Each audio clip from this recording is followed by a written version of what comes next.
This is Karen Ann Harlos.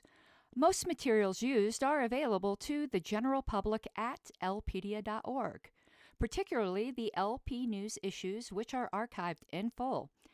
Other items used may be things purchased by me for my personal collection, but I am more than happy to make any of them available as well to any researcher. All party items are public. If you found this disclaimer annoying, you can thank some salty bitches in Colorado. John George Schmitz was a Republican member of the United States House of Representatives and California State Senate from Orange County, California. He was also a member of the John Birch Society. In 1972, he was the candidate for President of the United States of the American Independent Party, later known as the American Party. Schmitz was notable for his extreme right-wing sympathies. By one measure, he was found to be the third most conservative member of Congress between 1937 and 2002, and the ultra-conservative John Birch Society, of which Schmitz was a longtime leader, later expelled him for extremist rhetoric. On October 25, 1971, Schmitz composed an introduction to the highly controversial book None Dare Call It Conspiracy, written by Gary Allen with Larry Abraham. In 1982, after it was revealed, and Schmitz admitted that he had engaged in an extramarital affair and fathered 2 children with one of his former college students, Schmitz's career as a politician effectively ended, as did his wife Mary's as a conservative political commentator. Okay, everyone. I was doing some stuff in the background. I'm never fully prepared. Okay, I hear the dogs barking upstairs. I hope my house guest isn't here early. Now, if you're wondering what that little video was about, boy, I learned some new things in researching for this episode. Where we're at, again, to remind everyone, we are on August 1972. The bonus episode, we went over the major things in episode 8. This is episode 8A. I might not be entirely up to my game. Most of you know I'd been really sick the past week. This is the first day I have felt even remotely better. So I was looking forward to doing this today, and that's why I'm doing it in the morning rather than at night. I'm like, I feel good now. Let's do it, right? And it should be rather short. These political perspective ones are short. And hello, Dave Davis. I see you checking in. I always like to see the regulars. It makes me really happy. There's a couple things I didn't queue up ahead of time that I'm going to have to queue up on the fly. Hopefully it won't be too, is my lipstick kind of shitty? Sorry. And I know you guys are my friends. You'll tell me if I ever have lipstick on my teeth. Because I do that. That I'll have to queue up on the fly, is what I was saying, and hopefully that will be graceful. But let's get right into the subject matter. Let's see if I've got that queued up properly. And I do, but I didn't bring my printout. What a dumbass I am. I'm gonna have to pull this up on my screen to be able to read it. I am so silly. Give me 1 second here. You all can take a gander at it while I'm doing this. Again, we're dealing with the political perspective. For those of you who might be new to these, it's a part of the old LP News where David Nolan, the main party founder, gave his opinion on what was going on outside of the LP and how it affected the LP. So since we're in 1972 and it's an election season, he spends a lot of time talking about what's going on in the race other than the LP candidates. So I will be looking down a little bit. I apologize because I'm having to look at this on my screen. I didn't bring my printout. Sorry. So here we go. Political perspective. The new polarization. I almost feel like we're reading the intro, right, to this is way before his time. Not much, though, of Star Wars. Episode 3, A New Hope. When did Star Wars come out? 1976? Was it in the 70s, right? Or am I completely smoking crack? It was in the 70s. I think I was in, like, 5th grade or 4th grade. So this would have been slightly before his time here, but not much. Boy, I feel old now. Oh my God. Star Wars, the original, was in the 70s. 1977, Daniel Tweet says. I knew it was around there somewhere. And Chariots of Fire won Best Picture that year, and I was so butthurt about it. And obviously, you can tell because it's almost 50 years later, and I'm still freaking butthurt about it. That was an awful movie. Star Wars was way better. Okay, moving on. Political perspective. A lot has happened since we last examined the political scene. George McGovern managed to surprise everyone. He certainly did.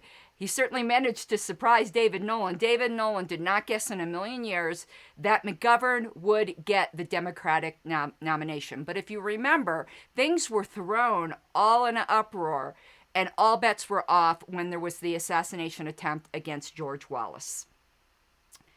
So let's continue. He said, surprised everyone, even us, by capturing the Democratic nomination and then made another fool of himself in the Eagleton fiasco. I should have looked that up. I do not know what the Eagleton fiasco is. Maybe we'll look that up when we're together. If anyone wants to do a quick Google of that, I didn't notice that when doing my research for some reason. But in this next sentence, I did learn some things. Then in early August, the Wassailite American Party nominated two Birchers for president and vice president, thus sharply altering the thrust of its impetus. One of the members of the AP, that is the American Party's platform committee, actually took our platform into the committee hearings. Now, what's interesting here, what I did research on, and we'll probably stop and look at my supplemental material right now, was the American Party. And they were also called the American Independent Party. I had never heard of them before. And there's a little bit of maybe embarrassing to some people history here.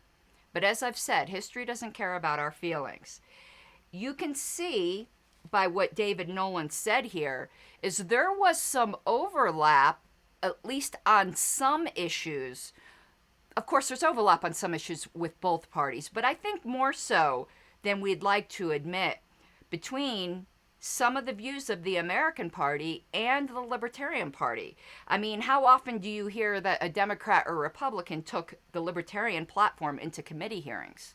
I don't think you're going to hear that often, yet that's noticed here.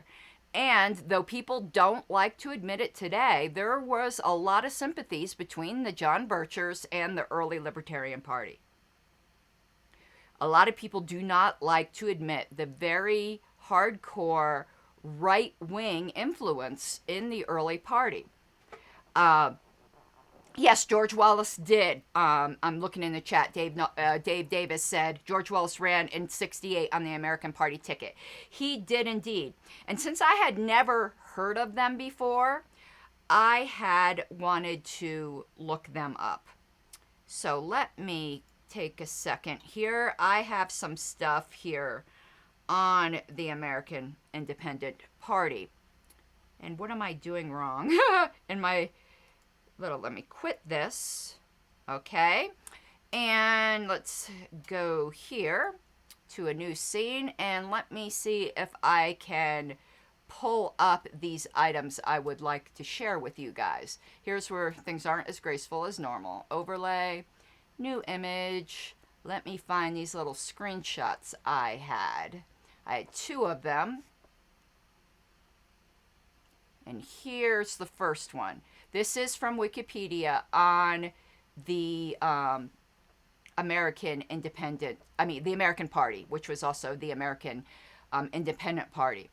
So you can, I'm going to do some highlights here of things that are really important to us about this. So right in the second paragraph, it says in 1972, the American Party nominated Republican Congressman John G. Schmitz of California for president and Tennessee author Thomas Jefferson Anderson, both members of the John Birch Society, for vice president. They received well over 1 million votes. Now, I did a lot of research on John Schmitz before this episode, and that little clip I played for you was talking about John Schmitz. He was a character. I listened to him speak to, I believe it was UCLA, a bunch of super liberal college students.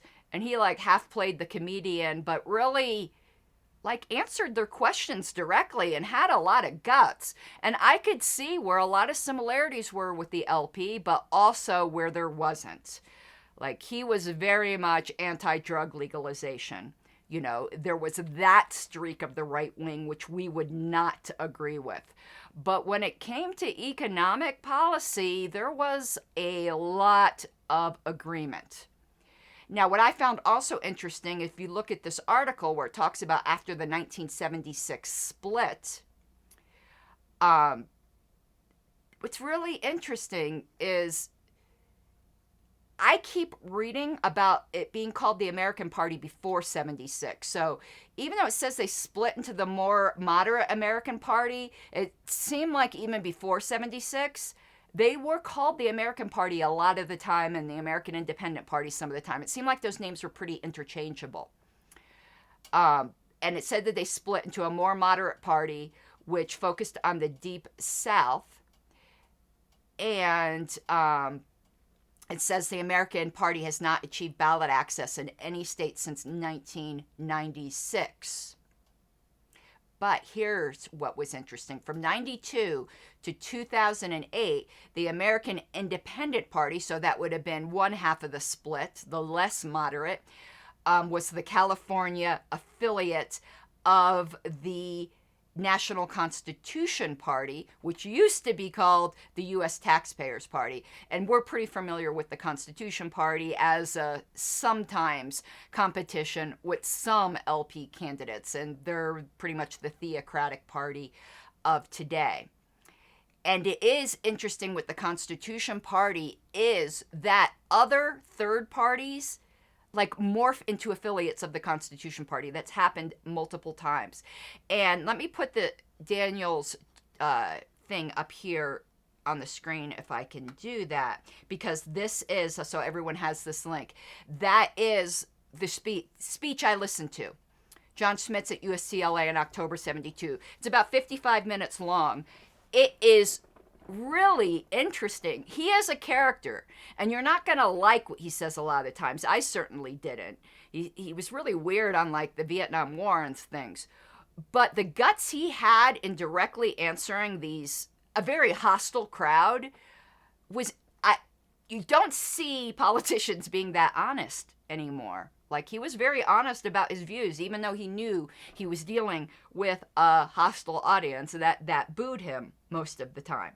So if you're interested in that bit of history, you'll want to watch that. It was very interesting. So let me pull up something else on the screen. I want to get rid of that, and let's pull up another overlay. New image. Give me 1 sec and I will find it. Here we go. Now, this is, let me move this, try to get it away from, it's not covering my face. Also from Wikipedia. And we already knew about, when the first convention was held. But here's what was interesting. I did not know this. Following the 1980 federal elections, the Libertarian Party assumed the title of being the third largest party for the first time after the American Independent Party and the Conservative Party of New York, the other largest minor parties at the time, continued to decline. So we've been the third largest party since 1980. I didn't know when we gained that title, and I didn't know who we took it from. And now all of this history is coming together. I like seeing the dots connect. And I've also been very interested in our title as third largest party because of, if you've watched my other shows, of how I see the People's Party as a threat. So let's go back to the political perspective. And now I need to pull it back up on my screen if I can. Of course I closed it because why not?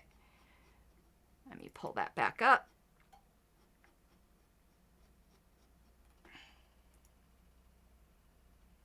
Why can't I find it? Okay, here we go. And I need to maximize that so I can see it because I'm old. All right. We're on the second paragraph now. The net result of these two developments is that we face a situation that is radically different from what we would face in a Nixon-Humphreys-Wallace race, which is what was anticipated. The left is now virtually inaccessible to us. So they were always open to reaching out to the left, but they're like, that's not going to happen now. They're now committed to McGovern. Okay? And the orthodox right will be far harder to reach for two reasons. First, because McGovern's candidacy will scare a lot of the potential recruits back to Nixon.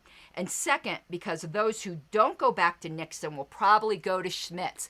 This paragraph is fascinating because history repeats itself.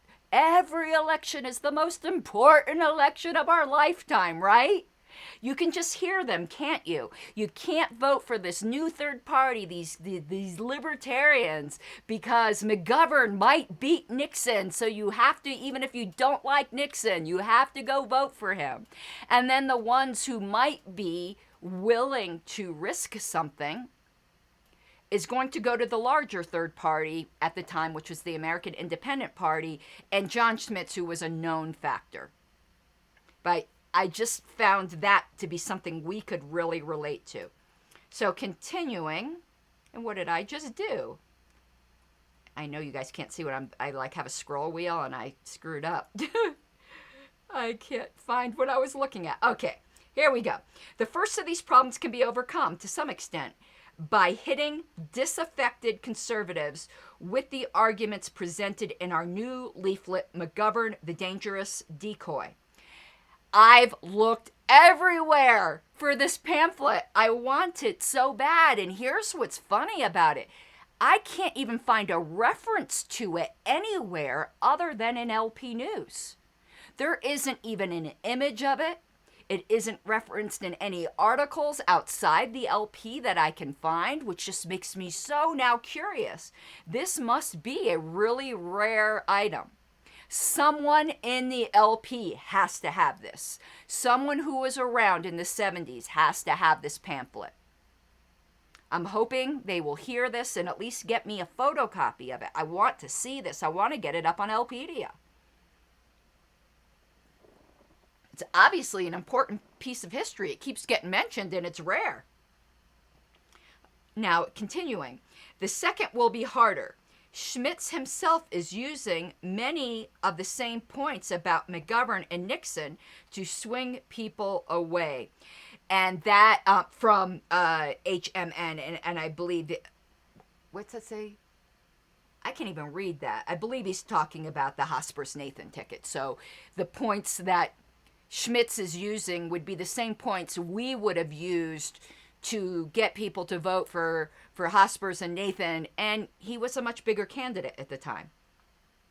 In a way, the respective candidacies of McGovern and Schmitz are a good thing, for they will force us to stress our differences from orthodox liberalism and conservatism, and that was a very good thing. And at least McGovern and Schmitz are not just handing out the same old establishment bull. They are forcing people to look at the system, become aware of its weaknesses, and consciously choose between differing philosophies. And that is so interesting. So basically, he's praising McGovern in a way, saying he at least walks the walk, I guess. He's an actual leftist. And Schmitz is an actual conservative, and that's good for the Libertarian Party because it will force us to actually be libertarians, which we fail at doing so much. And hello, Julian. I'm just saying hi in chat. Okay, continuing. He says, in some, they are polarizing and fragmenting the body politic. Something which is to our benefit in the long run, although it may make our task a bit more difficult in the short run. We can capitalize on the McGovern and Schmitz candidacies to some extent by pointing out that the LP offers a philosophy which combines the best aspects of both McGovernism and Schmitzism. Greater social freedom, less repression, reduction of foreign involvements, and economic freedom. That is a combination that should have tremendous appeal to disaffected individuals who find both the current system and the half solutions offered by McGovern and Schmitz unsatisfactory. And I think this is probably the first time we see really officially the kind of posturing that we do, though I like the way he worded it better than we do today, of saying we are the best of both worlds. That the ultra liberals aren't wrong on everything, and that the ultra right wing aren't wrong on everything, but the things they're wrong on are really wrong. So why don't you come to us where we take what's good and don't take any of what's wrong? Or as the not parable, but the expression goes, eat the meat and spit out the bones. I missed my page again. Okay. And he goes on, a few people have written in asking for my opinion of the American Party Schmitz-Anderson ticket. It so happens that I have met both John Schmitz and Tom Anderson personally, and was at one time fairly friendly with one of Schmitz's assistants. I don't like a lot of Schmitz's stance. He's pro-draft and violently against legalization of drugs, and is an extreme ultra-Montanist Roman Catholic. I didn't look that up either. What is Montanism? I should know that. It's a theological thing. Crap, I think I knew that at one time. Maybe someone could do a quick search and we can figure out what that is. And I didn't even remember reading this. I just listened to Schmitz himself, and I told you he has weird views on Vietnam. I didn't get that he was pro-draft, but that explains why the students were booing him. But he is rabidly, he has since passed away, rabidly against the legalization of drugs. But I'm wondering what a Montanist Catholic is. But then anyone who advocates repeal of the federal income tax, that's good, right? Repeal of laws against gold ownership, and he did bring that up to the students. He asked them, why can't we own gold? And I thought that was great. And legal tender laws and getting out of the UN can't be all bad. Today's LP, or at least certain factions of today's LP, would rather commit ritual suicide than admit the far right has any correct points. And certain factions of the LP would similarly, in parallel, commit hara-kiri, then admit that anything that the far left says is correct. Nolan here is much healthier view that I wish we would get back to. I've been doing a lot of complaining, a lot. Figure me complaining? Never. About these two factions, which I have become convinced that one side, they're two sides of the same coin, and one side hates the right more than they love liberty, and one side hates the left more than they love liberty. And that's a problem in our party today. Continuing.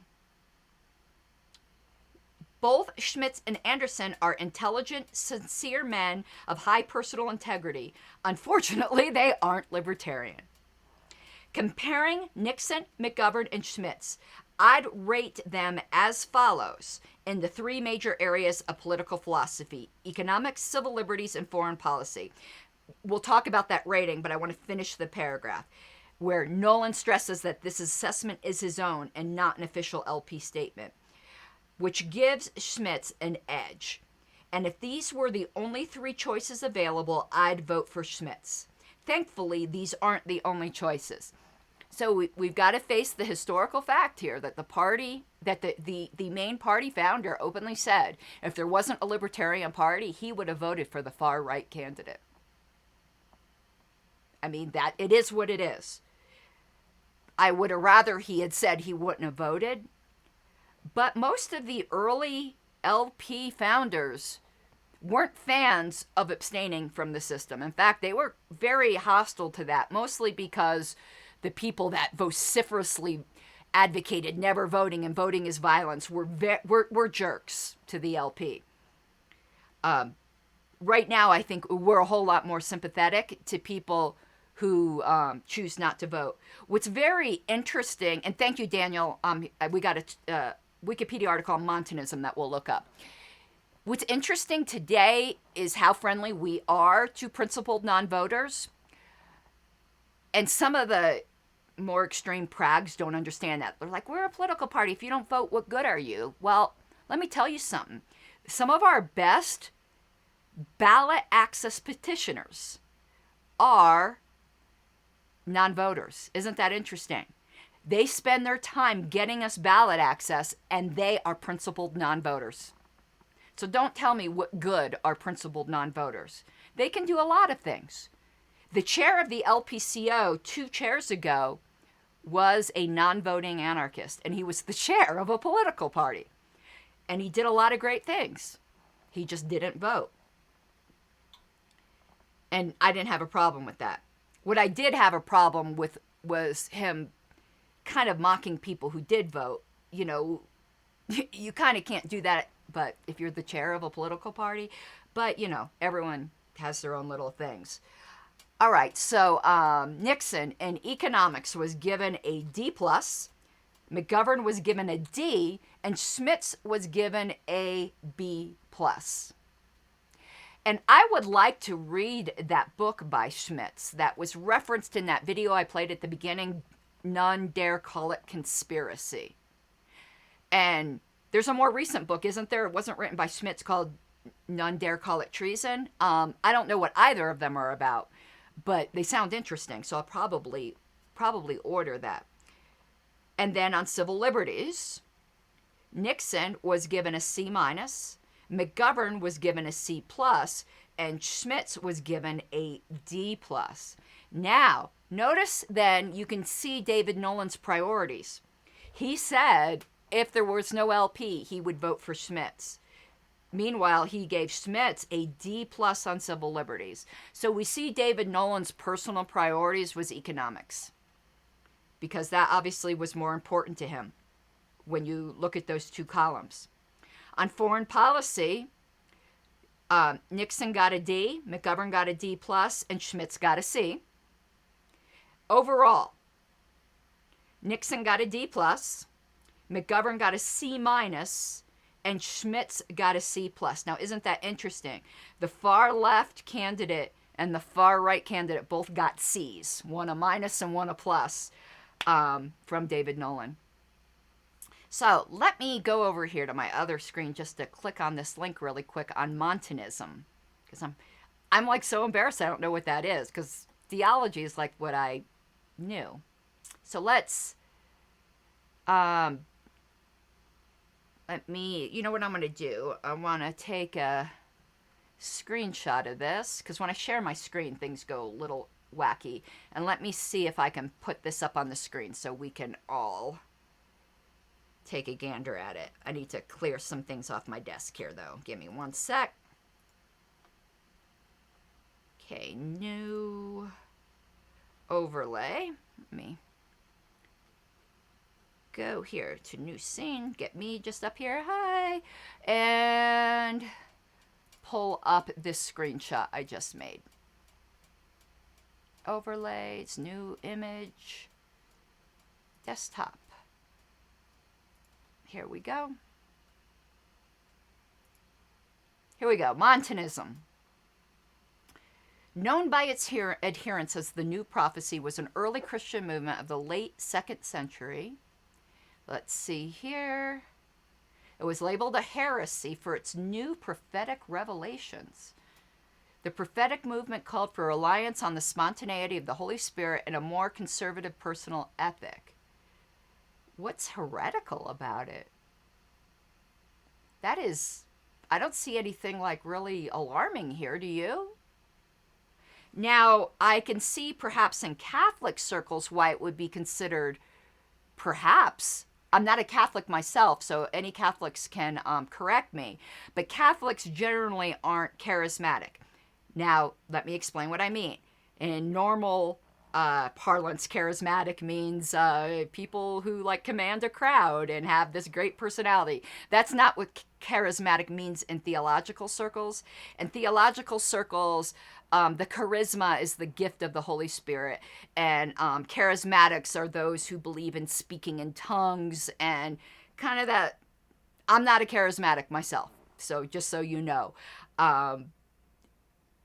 And I don't mean to start a whole theological thing here, but just my personal, since I opened my mouth, my personal opinion, I'll probably piss off a bunch of Christians here. I have never seen a legitimate case of speaking in tongues. It's all been bullshit. It's all been my mama got a new Honda. And that's just my opinion.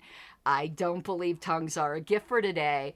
And I believe most of the examples of speaking in tongues in the New Testament isn't babble, language of the angels. It's actually speaking in known foreign languages in order to speak to other people to preach the gospel. And it wasn't this weirdo stuff. It was a gift that God gave you to be able to speak another language. My opinion. Don't come for me. Okay, I'm going to go to this click here because I want to see. I'm clicking where it says new prophetic revelations. No, I don't see what's so heretical about this group. Maybe you guys can help me out. Let me see here.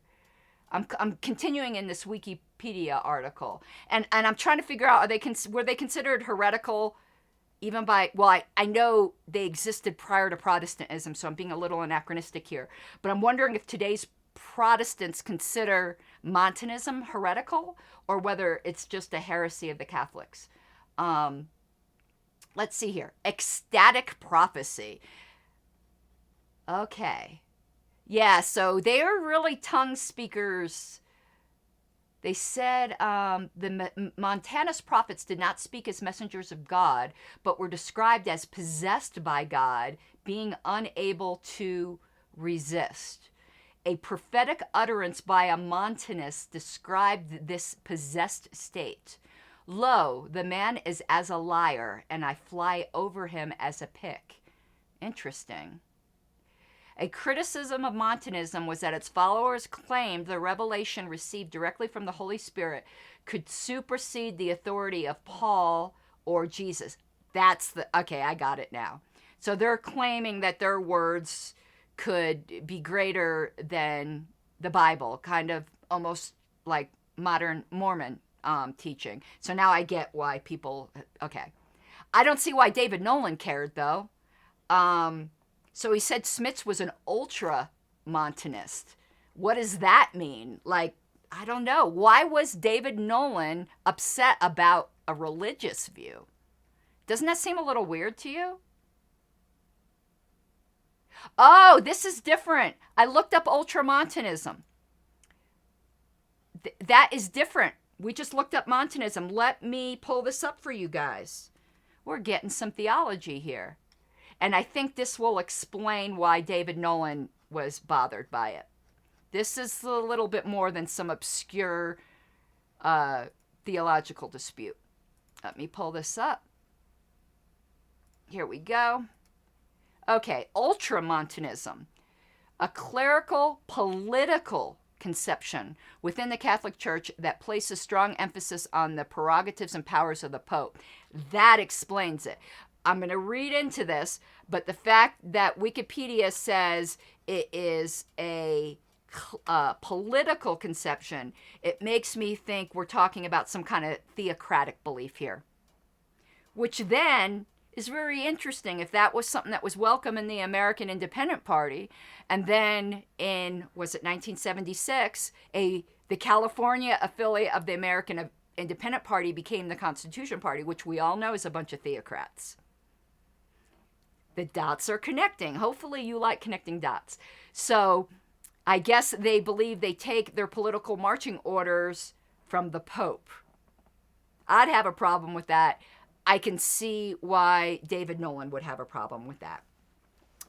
All right, everyone. That's really all I've got for you today.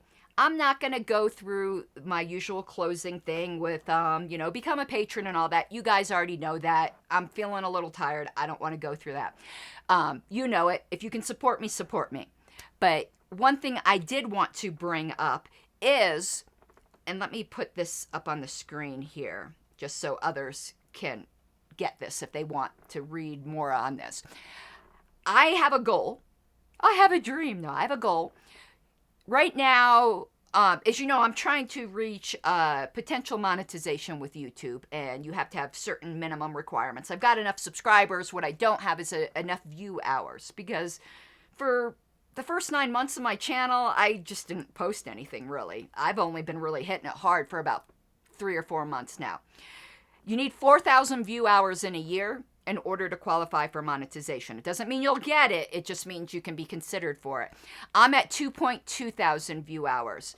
And that's jumped. Like within December, I got like 1,000. My goal for January is to get up to the 4,000. I'll do my part by creating a lot of content. I'm asking you to do your part by watching it and spreading it around. So I'm trying to get 1.8 thousand view hours in January. It's doable. I got over 1,000 in December. So let's see if we can do that. That's my goal. Might not reach it, but let's see if we can.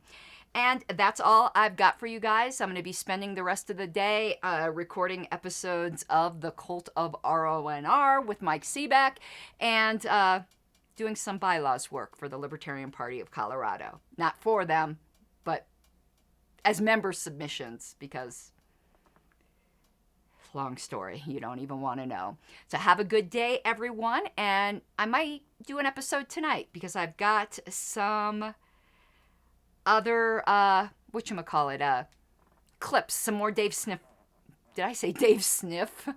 Dave Smith clips I would like to go over with you guys. Love you all. Have a good day. Mi guapas de libertad.